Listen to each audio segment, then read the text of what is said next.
Si las puertas se te han cerrado, recuerda que siempre hay una puerta abierta para ti. Puerta Abierta, un programa con el doctor Guillermo Torres.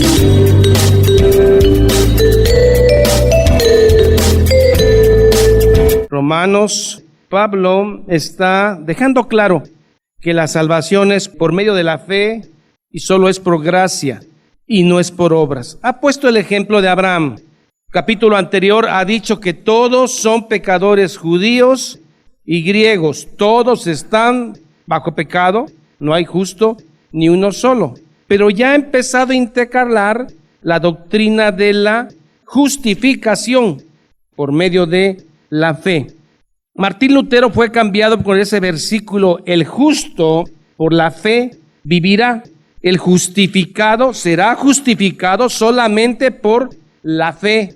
Recuerden que la fe es el vehículo que nos lleva al objeto real de nuestra fe, por decirle así, que es Jesucristo. Tener cuidado con esas doctrinas de fe en la fe, porque si usted tiene fe en una piedra, la piedra es capaz de hacerle milagros. La fe solamente es el medio, el vehículo que lleva al objeto, llamándolo así, de nuestra salvación, que es Jesucristo. El capítulo anterior nos deja claro que Abraham fue justificado por fe, no por obras. Después la fe actuó en obras y llevó a su hijo Isaac al altar en obediencia. Pero antes de eso él ya había sido declarado justo por medio de la fe. Después de Abraham, 750 años después, viene la ley escrita, la ley de Moisés. Cuando vimos el capítulo 4, vimos el tema de Santiago capítulo 2, que una fe viva, una verdadera fe, tiene obras. Si no, es una fe muerta, no es fe. Un cristiano verdadero tiene buenas obras como consecuencia de su nueva naturaleza. Y esas buenas obras son las que Dios ha dispuesto antes para que andemos en ellas. Entremos al capítulo 5. Pablo ratifica que la justificación es por fe. Pablo aún no entra a la doctrina de la santificación. Está en la doctrina de la justificación, no del proceso de santificación. Aprendan a leer la Biblia despacio, palabra por palabra. Cada palabra está interconectada con el resto de la Biblia. Yo conocí a un tipo que le recitaba a ustedes versículos bíblicos completos, pero no tenía ni idea de lo que decía. Dice así: justificados pues por la fe. La justificación es una declaración judicial. Yo como juez a usted lo estoy declarando justo, pero soy culpable. Sí, pero yo a usted lo declaro justo. ¿Y usted qué poder tiene? Bueno, yo derramé mi sangre en la cruz. Y esa sangre y esa justificación se la imputo a usted, se la atribuyo. Lo hago justo ante mi Padre, aunque usted sea pecador. ¿Se entiende qué es la justificación? Es una declaración que se hace en un momento y tiene repercusiones eternas. No es algo que se va dando. Lo que se va dando es el proceso de santificación, que es una doctrina que Pablo aún no toca. Está tocando el tema de la justificación. Justificación, declaración legal que se hace solo una vez con resultados perpetuos. No es un proceso continuo. Lo que sí es un proceso continuo es la santificación, porque es un proceso que inicia cuando usted es nueva criatura y termina cuando usted muere. Justificados pues por medio de la fe, porque la fe es el vehículo que te lleva al objeto salvador, que es Jesucristo. Cuidado con tener fe en la fe, declaraciones de fe. Yo declaro, tengo fe, tienes fe, pero en la fe, no en Cristo. Que hay una gran diferencia. Justificados pues por la fe, tenemos paz para con Dios. Para algunos la paz es la ausencia de problemas. Este año he tenido una paz, no he tenido problemas, es un error. Todos tenemos problemas. La paz no es una sensación subjetiva de tranquilidad y calma. Ay, cuánta paz tengo, qué tranquilo estoy. No, ¿qué es la paz? Es una realidad externa y objetiva. Usted que es creyente está en paz con Cristo Jesús. Usted se ha reconciliado con Dios a través de la fe. Oiga, pero yo nunca pensé que estuviera peleado. Usted estaba peleado con Dios por su pecado. Ahora que ha sido justificado, usted tiene paz con Dios. Dios lo declara justo ante su Padre. Es más, al final los va a presentar sin mancha y sin arruga. Justificados, pues, por medio de la fe, tenemos paz para con Dios el Padre por medio de nuestro Señor Jesucristo. Repito, la paz no es una sensación subjetiva de tranquilidad y calma, sino que es una realidad externa y objetiva. La guerra del pecador con Dios terminó. Y por eso a nosotros se nos encargó el Evangelio de la reconciliación, que pone en paz al hombre con Dios. Pero yo nunca me peleé. Sí, pero tú estabas en los lomos de Adán cuando Adán desobedece y el pecado entró por uno al mundo. Y usted hereda la naturaleza pecaminosa de Adán. Por eso usted peca, porque es pecador, su naturaleza pecadora. ¿Tengo problemas? Sí, pero tengo paz con Dios. Si los ángeles pudieran ver toda la humanidad, verían rojos y azules, y verían que los azules tienen paz con Dios y los rojos siguen en guerra. ¿Pero qué tienen los azules? Se les imputó la gracia de Cristo. La justicia de Cristo se les dio a los azules, y son pocos. El resto son rojos. Por eso Jesús dijo, mi reino no es de este mundo.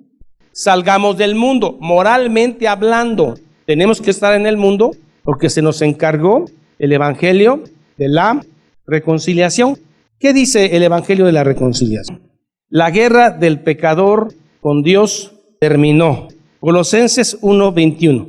Y a vosotros también que erais en otro tiempo extraños, extranjeros para con Dios, y enemigos en vuestra mente, haciendo malas obras. Pregunto, ¿el cristiano a veces hace malas obras? ¿El cristiano aún peca? Sí, pero aún con todo tiene una naturaleza nueva que va a hacer que el pecado le duela y que luche por no pecar. Usted ya no peca a gusto cuando es creyente. Su conciencia es lastimada. Ya no quiere pecar, ya no quiere hacer lo que hacía antes.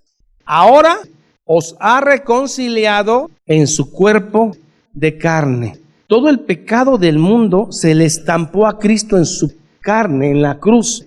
Fue exprimido como una piedra de Getsemaní aplasta un olivo. Todo el pecado tuyo, mío y de la humanidad que va a ser salvada, lo sufrió el cuerpo de Cristo en su cuerpo de carne, por medio de la muerte, para presentaros. Esto es algo que usted debe de creer. Usted ya está justificado. Y entonces el Hijo presenta a usted ante el Padre santos y sin mancha, irreprensibles delante de Él. Esto es una declaración judicial. Usted es justo. Usted es santo ante los ojos del Padre. La carne es débil, hermano, y lo que no quiero hacer, eso hago, y lo que quiero hacer, no hago. Sí, el Señor lo sabe. Pero hay una declaración. Usted está justificado. Por eso tiene paz con Dios. No es algo que usted hace o deja de hacer. Es algo que Dios hace. Le imputó su justicia por medio de la muerte para presentaros santos, sin mancha e irreprensibles delante de Él. Nos va a presentar en el juicio final, no desde ahora. La justificación es una declaración judicial. Esta metáfora, todo el mundo, pero hay unos que son azules y otros rojos. ¿Por qué será que Dios ve a los azules tan bonitos? Es por la sangre de Cristo. En su cuerpo de carne por medio de la muerte para presentaros santos y sin mancha e irreprensibles, blancos delante de Él. Cristo va a presentar una iglesia sin mancha por la imputación de su justicia, no porque usted sea bueno, lo declararon bueno. Que esto sea combustible, no para decir pecaremos para que la gracia abunde, sino que sea un combustible para hacer buenas obras, no para salvarse. Por eso les repito, cómase la Biblia palabra por palabra. Una expresión de Schugel-Mitscher dice, la bendición está en la gramática. La bendición es cuando usted entiende perfectamente las palabras de Cristo y las cree. La bendición está en la gramática. Dios me está hablando. ¿Para qué leo si Dios me está hablando? Si yo tengo palabra viva, a mí Dios me habla en las noches. ¿Para qué quiero la Biblia? Nótese mi ironía, no van a creer que eso pienso. Están perdidos. Retomamos el texto. Vamos a Romanos. Justificados pues por la fe, tenemos paz para con Dios, por medio de nuestro Señor Jesucristo. Ya fuiste declarado justo. Filipenses 4:7. Y la paz de Dios no es emocional, no es de que ahorita no tuve problemas, no es de que ahora sí este año me fue muy bien económicamente, tengo una paz con Dios. No. Y la paz de Dios que sobrepasa todo entendimiento, guardará vuestros corazones y vuestros pensamientos en Cristo Jesús, Señor nuestro. La paz no es algo emotivo, la paz es una realidad externa, ya ha sido declarado justo. Esto que sea combustible para que usted haga buenas obras, por medio de nuestro Señor Jesucristo. Juan 14:27. La paz os dejo, mi paz os doy. Yo no os la doy como el mundo la da, esa paz que se compra con dinero. No se turbe vuestro corazón ni tenga miedo. ¿Ya ves cómo Dios es de paz? Cuando Jesús le dice a sus apóstoles, en el mundo tendréis tribulación, presión externa. Tribulación viene de la palabra griega tlipsis, que es cuando usted presiona algo de afuera adentro y lo rompe. Es probable que ahí venga la palabra litotripsia, que es un tratamiento médico cuando usted tiene una piedra en el riñón. Lito, piedra. Tripsis, romper la piedra con estas ondas sónicas en esa tina. Tripsis, romper. Eso es tribulación. En el mundo tendréis tribulación, pero confiad, porque yo he vencido al mundo. Usted va a lograr la paciencia. La paciencia es soportar la tripsis, pero no soportarla como macho mexicano, no. Soportar la presión y encontrar motivo de gozo en medio de la presión. Esa es paciencia. Seguimos en Romanos. Por quien también tenemos entrada. Esa palabra es progago, entrada. Solo se usa 2 veces más en el Nuevo Testamento, en Efesios 2:18. Por quien también tenemos entrada por la fe a esta gracia, a este regalo. El medio es la fe, regalo es la gracia, en la cual estamos firmes. No se preocupen, ustedes ya están declarados justos, están firmes. Una hija de pastor, era una muchacha muy perfeccionista. En toda la universidad, ella le dijo al papá, llegó llorando, papá, creo que esa materia no la voy a pasar, así que no me voy a inscribir en ella. Fueron a hablar con la tutora en la universidad, le dijeron, mire, esta niña no quiere cursar porque siente que va a quedar mal. Es una niña muy capaz, pero le gusta hacer las cosas bien. Entonces la maestra hizo algo interesante. Le dijo, mira, inscríbete, desde ahorita ya pasaste. La niña se inscribió, hizo un excelente curso. ¿Qué fue lo que le quitó la maestra? Le quitó el miedo, porque ya la había declarado justa. Ya le había dicho, tienes 10. Lo mismo pasa, estamos firmes en esta entrada. Usted ya fue declarado justo, y es algo que no se quita. Ya fue declarado justo, no sufra más, sufra las inclemencias del tiempo, la falta de dinero, la falta de salud, las enfermedades, sufra eso, pero no sufra lo otro. Estamos firmes en esta paz. La palabra es progagogo, entrada por la fe a esta gracia, en la cual estamos firmes, y nos gloriamos en la esperanza de la gloria de Dios. Algunas traducciones dice, y nos jactamos. ¿Puede un cristiano jactarse? Sí, pero jactarse en la gloria de Dios, no jactarse en sí mismo. Nos gloriamos en la esperanza de la gloria de Dios. Esta palabra esperanza es diferente en el griego a como nosotros la interpretamos. Expresiones como, yo tengo la esperanza que el próximo año me vaya bien económicamente. Yo tengo la esperanza que el año que viene no me enferme.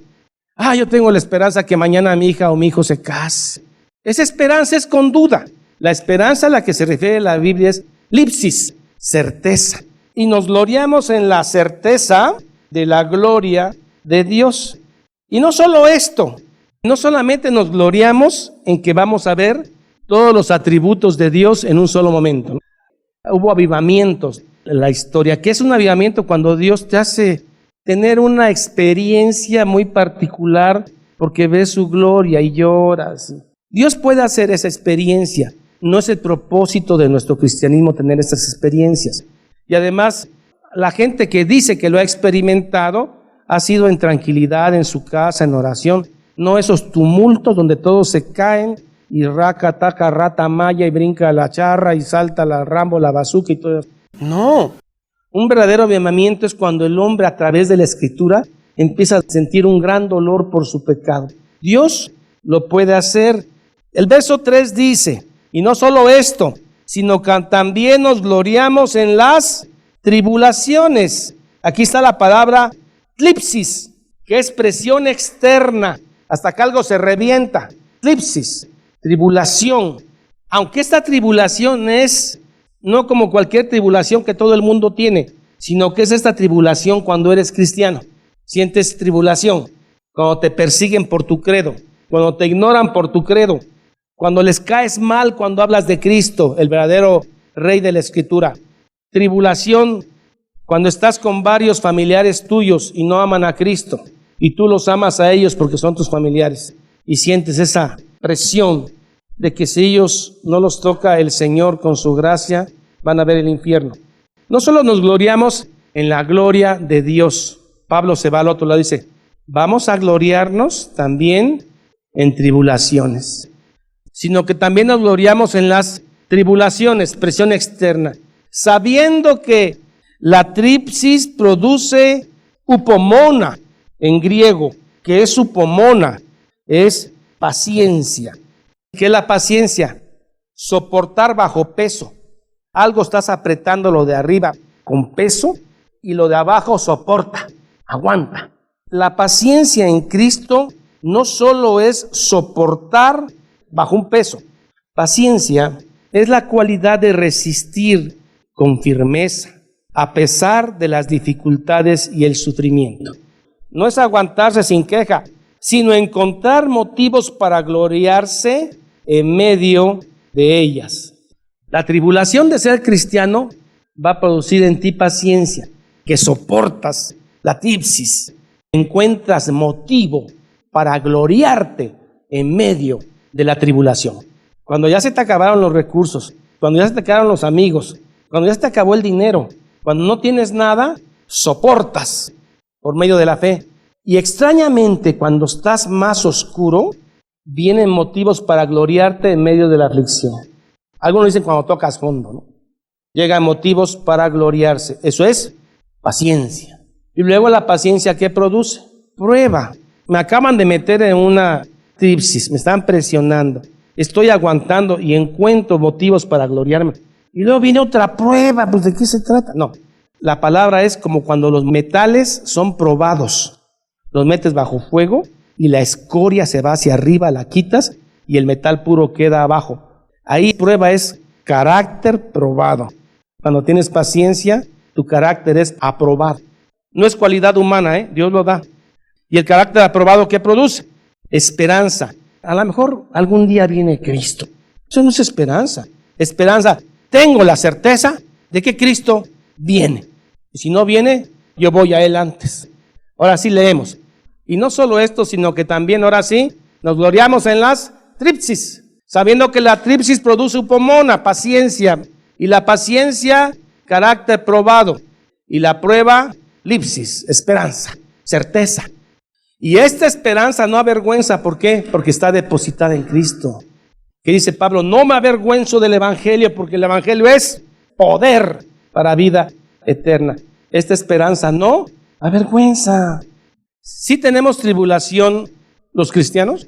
2 de Corintios 4, 8, 9. La misma palabra, tripsis, que estamos atribulados en todo, pero si son cristianos, estamos atribulados en todo, mas no angustiados, el que no tiene esperanza. En apuros de todo tipo, económico, a veces perseguidos, en apuros, mas no desesperados, porque que se desespere el que no tenga a Cristo. Perseguidos, sí, pero no sin Cristo, pero no desamparados. Derribados, en ocasiones sí, espiritualmente, pero no destruidos. Claro que tenemos aflicciones, pero en todo eso está el Señor.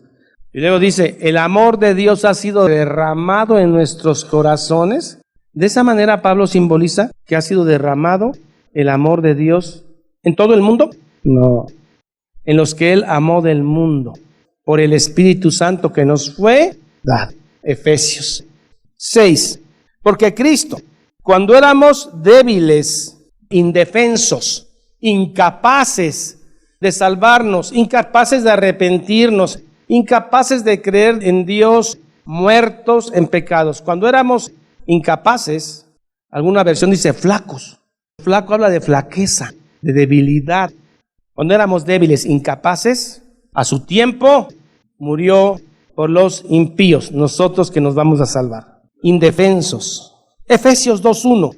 Y Él os dio vida a vosotros cuando estabais muertos en vuestros delitos y pecados. Porque a unos sí y a otros no. Soberanía divina.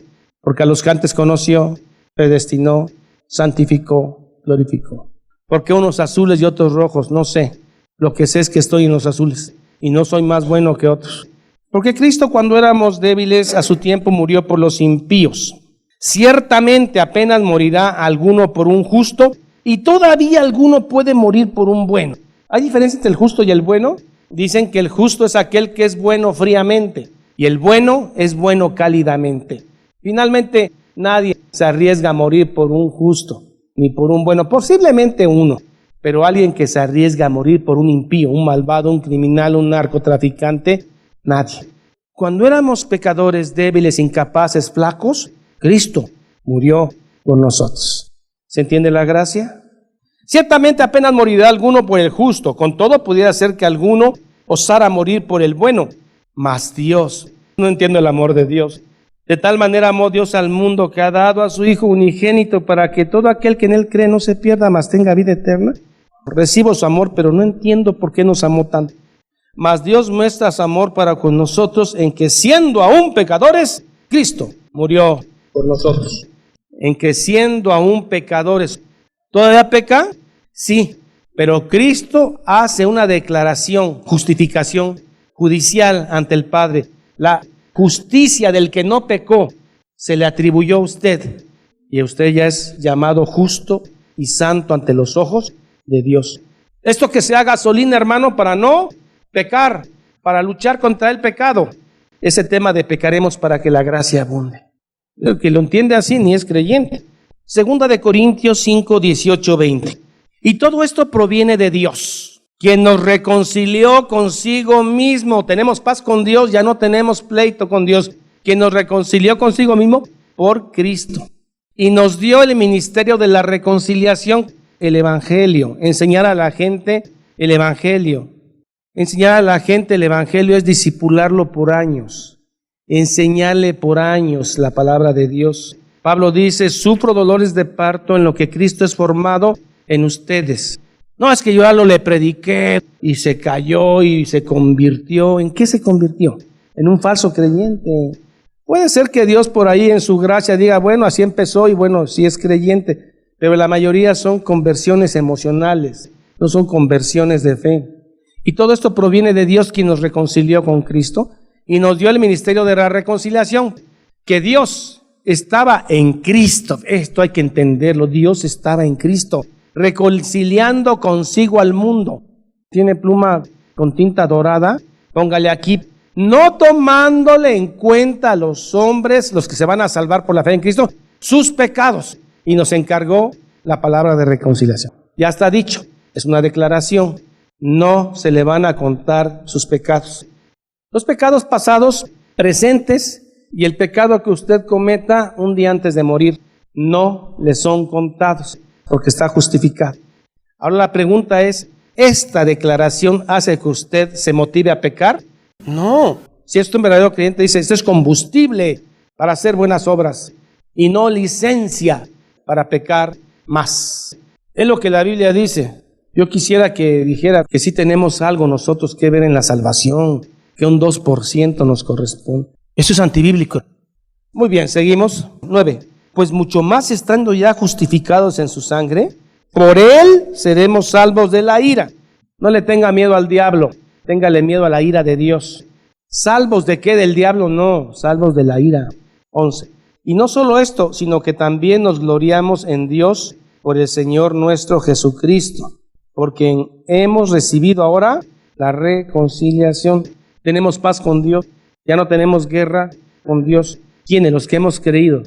Los azules, pues, los rojos siguen en guerra con Dios. Porque si siendo enemigos fuimos reconciliados con Dios por la muerte de su Hijo, mucho más estando reconciliados, seremos salvos por su vida. ¿Qué significa para usted la muerte de Cristo? Todo. ¿Qué significa la sangre, la cruz? Todo. Para el mundo, ¿qué es? Pues un mito hebreo. Qué bonito que nació en un pesebre, las vaquitas, los pastores.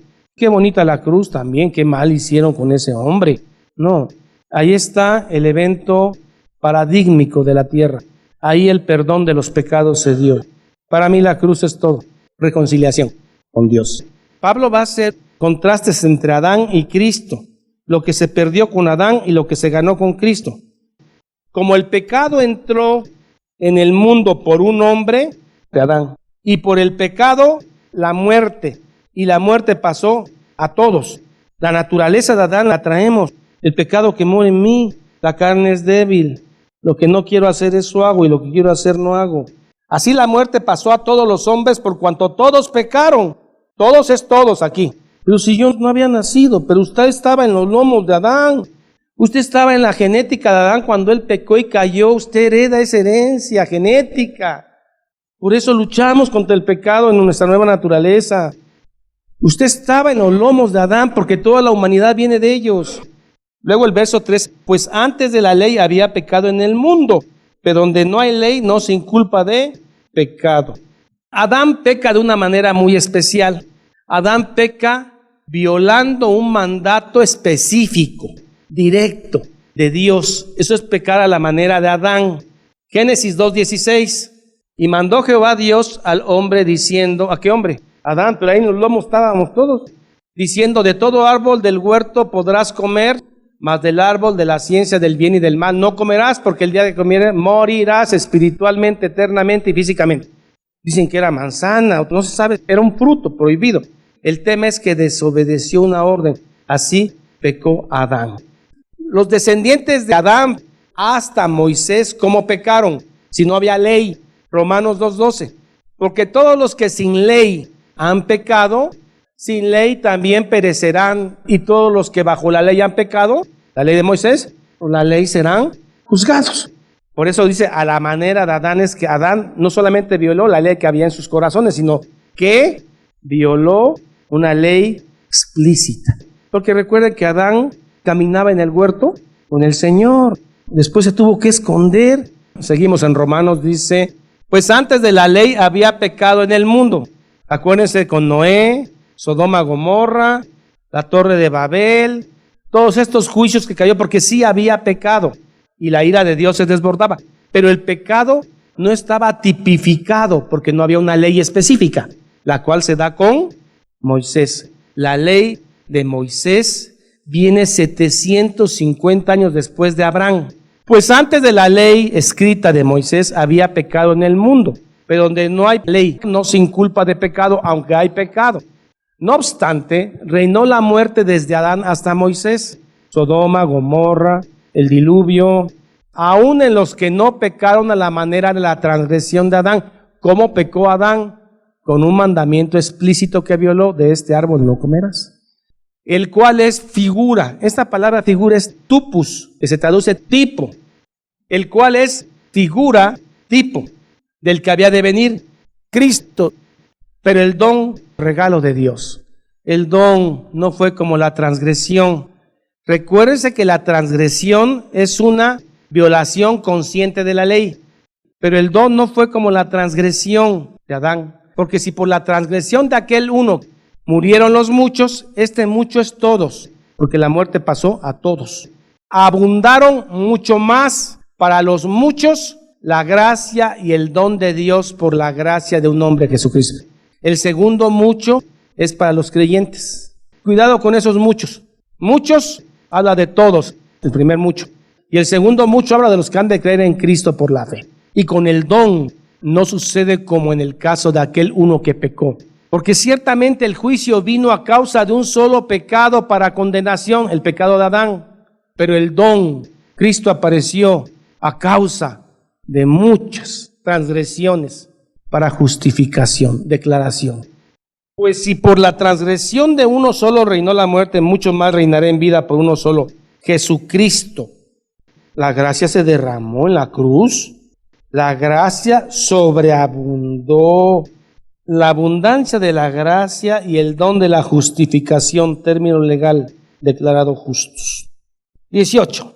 Así que como la transgresión de uno vino la condenación a todos los hombres, de la misma manera, por la justicia, que es la justicia, la vida y obra de Cristo, por la justicia de uno, vino a todos los que van a creer en Cristo, a todos los hombres, la justificación de vida.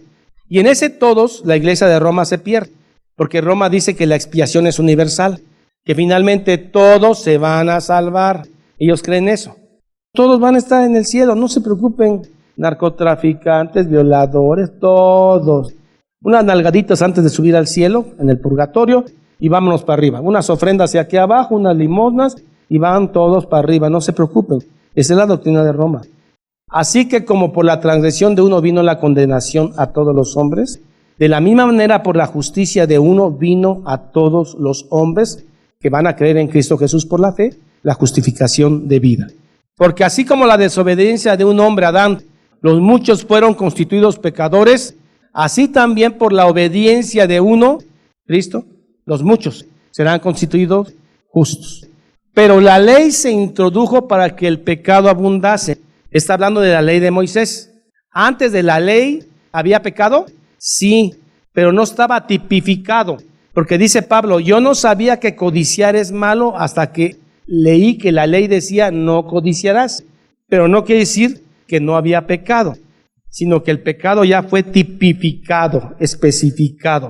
Pero la ley produce ira. ¿Por qué cuando se introduce la ley sobreabunda el pecado?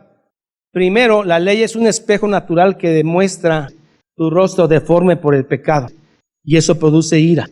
La ley no se hizo para que la cumplieras porque no puedes, sino para tipificar el pecado. Hay una parcela de 20,000 metros y llegaron a vivir como 50 personas.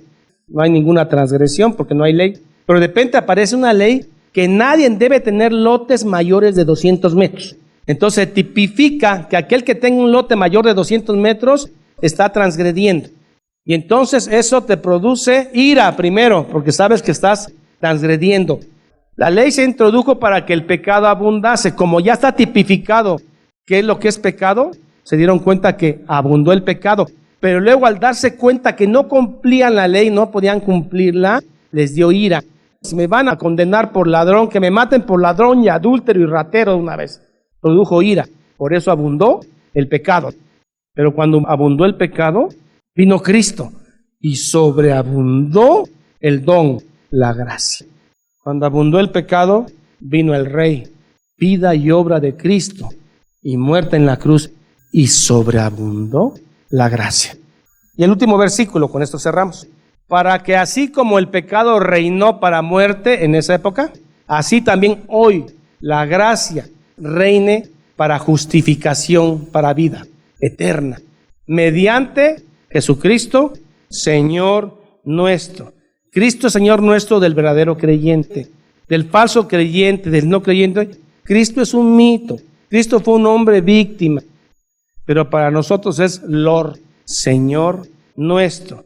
Donde abundó el pecado, sobreabundó la gracia. La justificación es por fe, por medio de Cristo, y tenemos paz con Dios.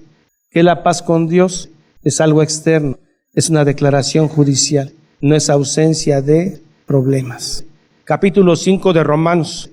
Padre bendito, gracias, porque en nuestra debilidad, en nuestra incompetencia y flaqueza, Señor, nos ayudas para predicar tu preciosa, santa palabra. La bendición está en la gramática, en el entender los textos y creerlos. Gracias porque nos permites profundizar a medida de nuestras capacidades en tu palabra. Señor, cuánto dependemos de tu Espíritu Santo para poder explicar tu palabra. Somos incapaces, pero en la capacidad de la gracia predicamos. Esperamos, Señor, que el propósito de exponer tu palabra de manera directa haya efecto en el corazón de los oyentes y del mío mismo. Ayúdanos, Señor, a seguir enseñando tu hermosa palabra. Oramos siempre en el nombre del Padre, del Hijo y del Espíritu santo. Amén y amén. Jehová es mi pastor, nada me faltará. En lugares de delicados pastos me hará descansar. Junto a aguas de reposo me pastoreará. Confortará mi alma. Me guiará por sendas de justicia por amor de su nombre. Aunque ande en valle de sombra de muerte, no temeré mal alguno, porque tú estarás conmigo. Tu vara y tu cayado me infundirán aliento. Aderezas mesa delante de mí en presencia de mis angustiadores. Unges mi cabeza con aceite, mi copa está rebosando. Ciertamente el bien y la misericordia me seguirán todos los días de mi vida, y en la casa de Jehová moraré por largos días. Salmo 23. Esta es la paz que Dios te da a través de su palabra. Busca un grupo de personas que te ayuden a leer e interpretar la Biblia. Te invitamos a escuchar el programa Puerta Abierta con el Dr. Guillermo Torres, pastor de la iglesia La Familia de Dios. Todos los días por esta estación.